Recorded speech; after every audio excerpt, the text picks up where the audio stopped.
You're listening to the Baha'i World News Service. Now live at local support. Pinilingkod kay Baha'i.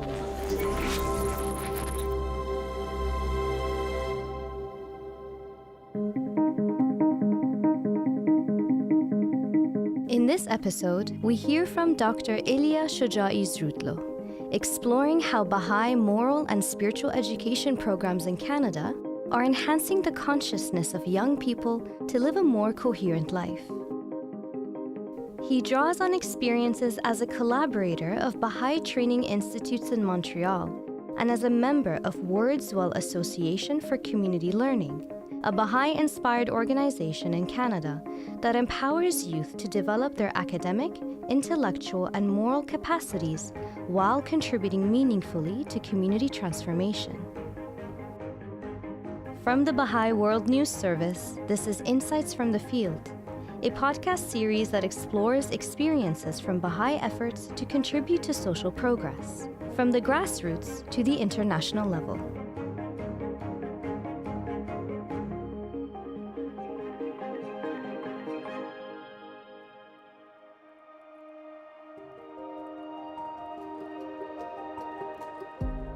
Across diverse communities worldwide, a distinctive moral and spiritual educational program known as the Training Institute helps participants develop capacities for service to their societies.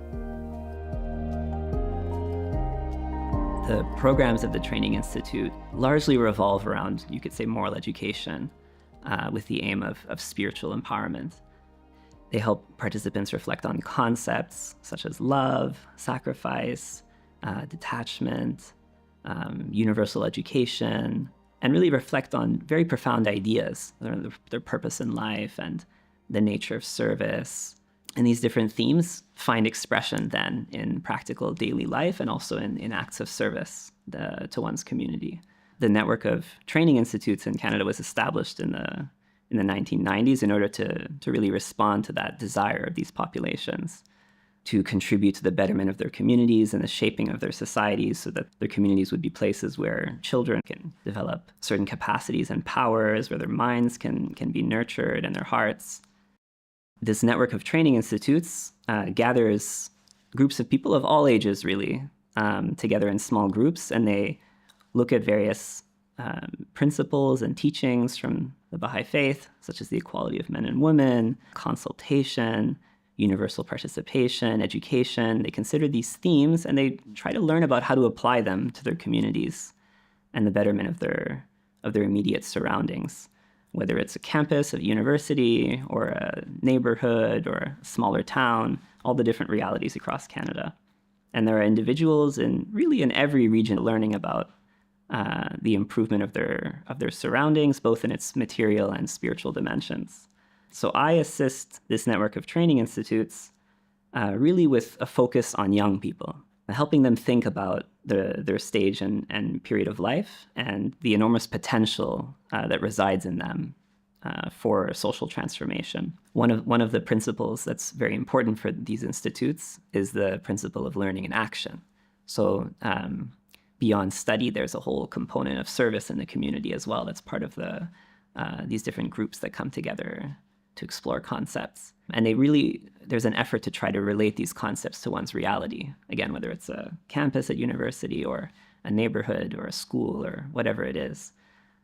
And yet we find that young people are very eager to come together to discuss these ideas and to try to make a real difference in their communities. So very central to the Baha'i teachings is this concept of service, and it's tied to the purpose of our lives, really.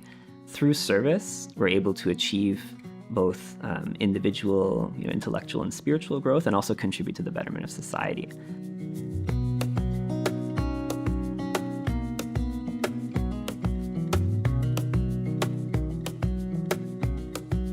So in fact, the training institutes in Canada, also some of them collaborate with Baha'i-inspired agencies that are also thinking about some of these aspects of helping youth live coherent lives. One of these is called Wordswell, which is based in Toronto and also operates in Montreal.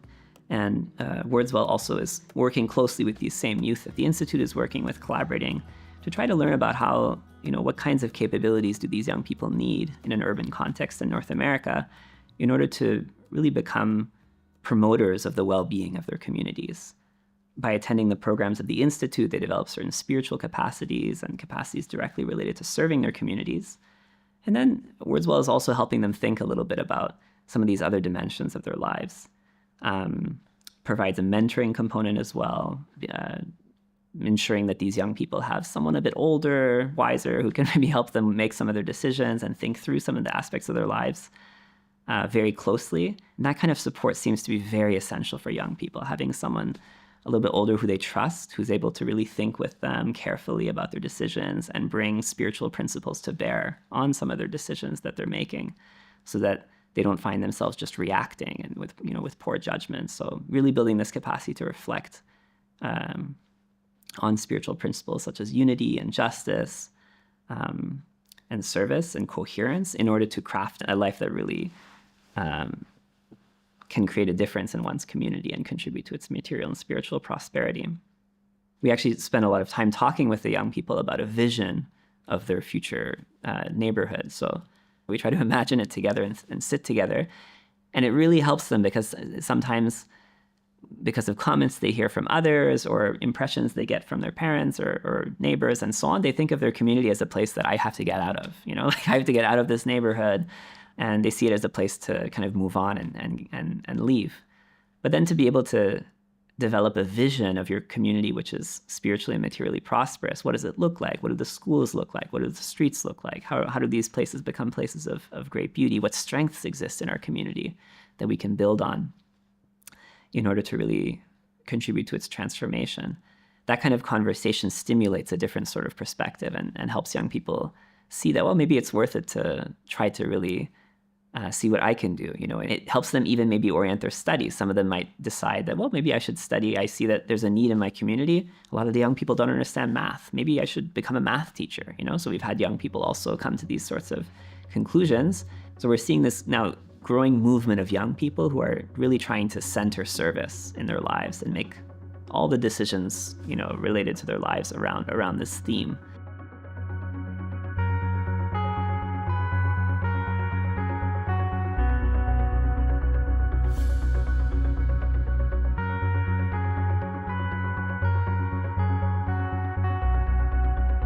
To give one example, I remember with a group of young people, we were examining the effects of music on us, actually. And we were kind of reflecting on different music actually has a different type of impact on us. And we tried to think about different sorts of ways we would like feelings we would like to experience or sentiments we would like music to contribute to our lives.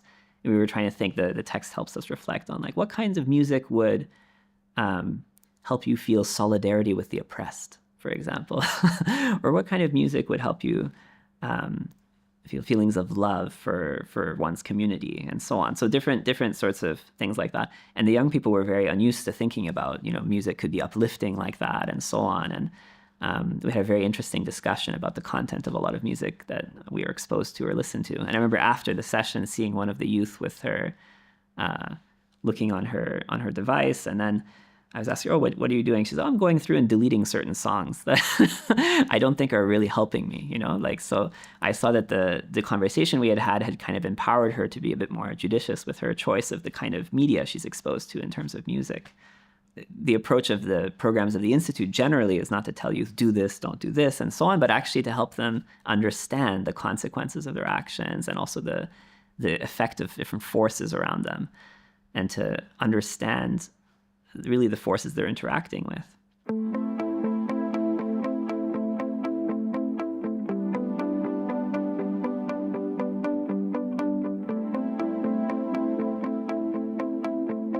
When you speak to young people, there's of course a diversity of circumstances and contexts and so on, but there are many common themes that come up with their reality. Many of them struggle in the school context, sometimes with various subjects and so on, math and French in my context in Montreal. So the school can create certain pressures for them. Sometimes they also have pressures from their parents to perform well. They're often told that, if you don't do well, you won't get a good job, you won't make a lot of money. There's sometimes this sort of economic pressure as they move into their teens. The desirability of getting a job becomes a kind of an important thing. So in the context of the Institute and its activities, there's often space created for young people to explore these themes and try to think about the decisions they're making. One concept which we explore with them, which is very central and important, is the concept of coherence. And again, we draw on this concept of service in that context. The young person has these different aspects of their life. And again, as they move into their teens, their life becomes more complex, with the studies becoming more complex, maybe work coming in the picture, friendships become more complex. So with all that complexity, sometimes their life can be a bit fragmented. I'm dealing with this now, I have to go over here.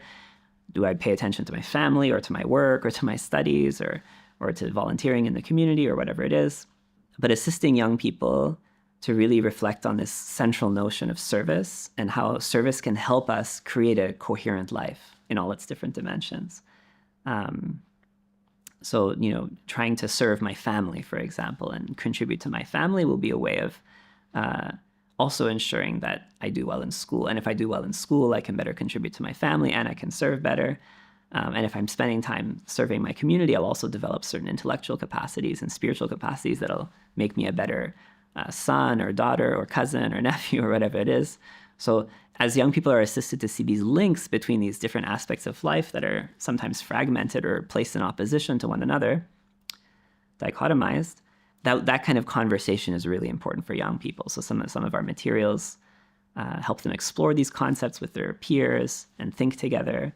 And then they make some adjustments. Some of them actually realize that these different dimensions shouldn't be placed in opposition to one another. And actually that if they really kind of organize their life around service to their community, they're able to meet these different dimensions of their life and fulfill their requirements.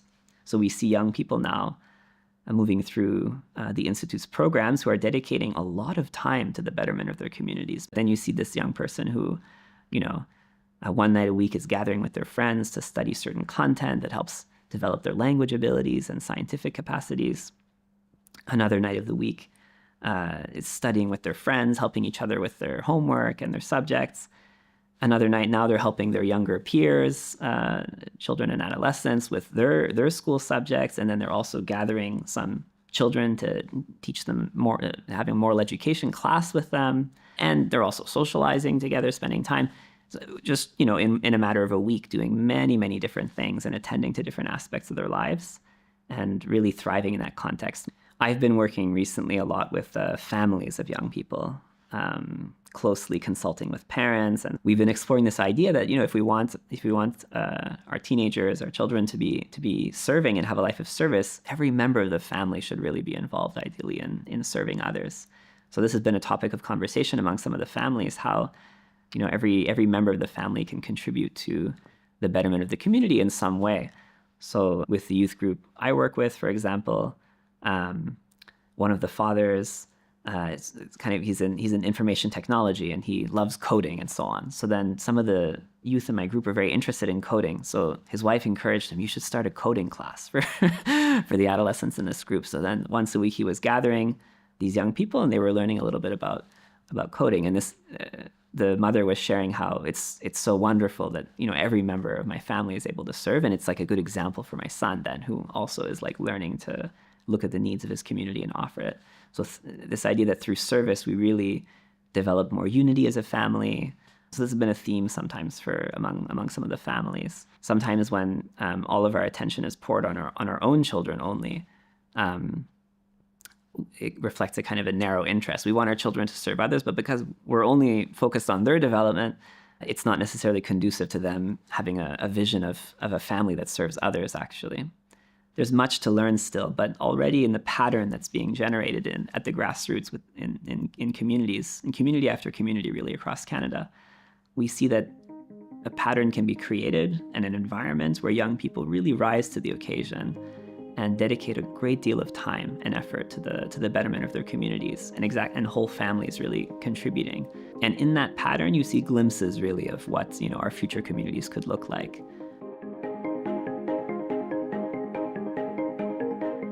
You've been listening to Insights from the Field, a podcast series from the Baha'i World News Service. For more podcasts and stories, visit news.baha'i.org.